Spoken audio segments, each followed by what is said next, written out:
I'm bewildered that we could get to this state. I think the club's extremely disappointed that we're in this position. That the process allows something like this to happen. So that's something we've got to look at as a game, as to how this can potentially take place. But to say the club's extremely disappointed would be an understatement.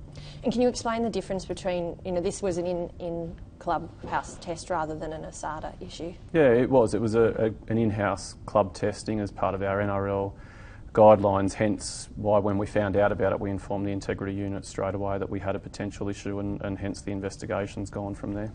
You said you were bewildered. Is this another embarrassment for the club? Oh, I don't think it's an embarrassment for the club. I think what it shows is that some of the governance structures that we're putting in place mean that these things don't slip through the net anymore. It also is, I think, a pretty strong statement that this club won't accept this kind of behaviour from anyone, whether they're players or staff.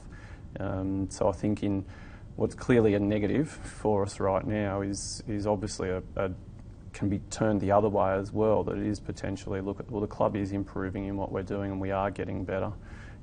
We have to make sure that we're looking after our players and we're looking after the welfare of our players and their families, but it's also a case too that the club doesn't approve for this kind of actions being undertaken. Oh, how are you dealing with both players? So, but the important thing is once the NRL have finalised their process, the club will then undertake their own disciplinary process. We made a really clear decision that we weren't going to prejudice the decision of the NRL under their code of conduct, and once their handings and their sanctions had been finalised, then we'll undertake what we need to do from there.